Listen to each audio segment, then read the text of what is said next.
जय हिंद और जोहार। देखिए, झारखंड में विधानसभा चुनाव आ रहा है और इस चुनाव के दौरान में जेएमएम के दो विधायक की उम्र में गड़बड़ियां देखने को मिली है। उनके उम्र में 5 सालों के दौरान 5 वर्ष की बढ़ोतरी होनी चाहिए थी, लेकिन उनके उम्र में 7 साल और 9 साल की बढ़ोतरी हुई है। तो चलिए, अब वे कौन कौन से विधायक है उनके बारे में चर्चा करेंगे। तो एक तो हमारे राज्य के मुखिया यानी कि हेमंत सोरेन है, जिनकी उम्र में 7 साल की बढ़ोतरी देखी गई है महज 5 वर्षों में। और अनदर एमएलए जो है वह जुगसलाई से है, जो जेएमएम के ही एक विधायक है। उनकी उम्र में 9 साल की बढ़ोतरी देखी गई है महज 5 सालों में।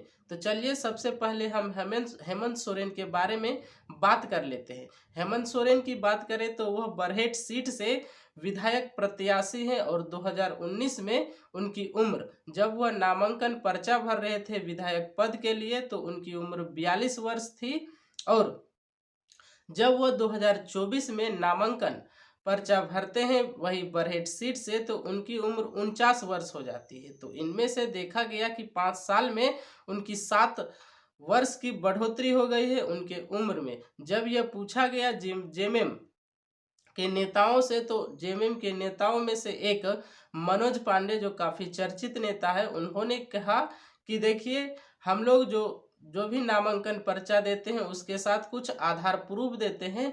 वह आधार प्रूफ के अनुसार ही उनका डेट ऑफ बर्थ दिया गया है। अगर वह आधार प्रूफ गलत होता तो नामांकन पर्चा रद्द हो जाता। और जब क्रॉस क्वेश्चन पूछा गया कि तब इसका मतलब 2019 में कुछ गड़बड़ियां हुई होगी उनके उम्र के साथ, तो वह 2019 के बारे में बताने से इनकार कर दिए। वह बोलते हैं कि 2019 का हमें मालूम नहीं, लेकिन इस बार के जो चुनाव में जो पर्चा भरे हैं हेमंत सोरेन, उसमें जो उनका उम्र दिखाया गया है वह 1975 ईस्वी के जन्म लिए हुए हैं और इस हिसाब से उनका 49 वर्ष हो रहा है। अब हो सकता है कि पिछले बार कुछ गलत आइडेंटिटी दिए होंगे, इसके वजह से उनकी 42 वर्ष उस समय दिखाया गया होगा, और इस बार कुछ और आइडेंटिटी या ऐसा बहुत भी देखा गया है कि झारखंड में बहुत सारे, जैसे आधार कार्ड, वोटर कार्ड, इस सब में उम्र गलती चढ़ जाने की वजह से या आगे पीछे होने की वजह से इस प्रकार की गलतियां देखी जा सकती है। हालांकि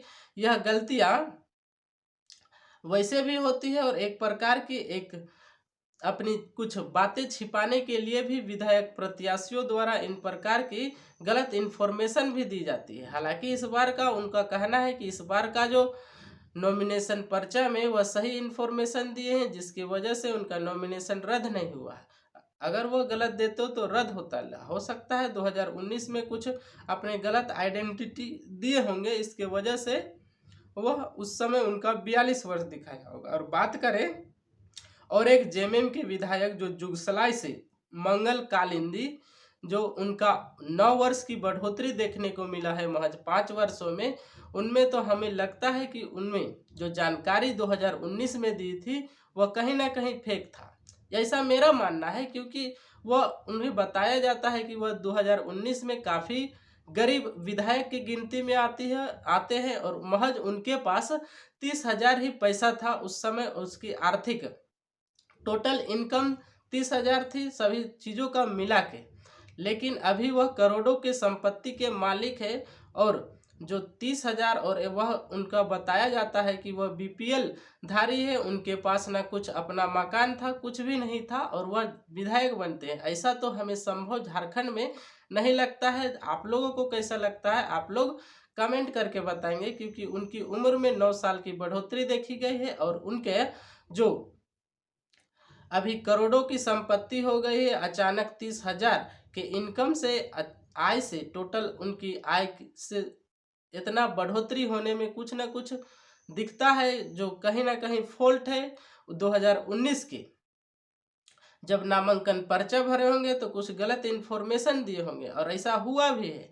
जब मनोज पांडे बात कर रहे थे अपने मीडिया प्रभारी से, तो उन्होंने ऐसा बताया भी था कि ऐसा बहुत बार हुआ है विपक्षी दलों के द्वारा, बीजेपी के द्वारा। और ऐसा नहीं है कि सिर्फ विपक्षी के द्वारा होता है, या पक्ष विपक्ष दोनों में ऐसे नेताएं होते हैं जो गलत इन्फॉर्मेशन देते हैं। तो आज के लिए इतना ही। जय हिंद, जय झारखंड।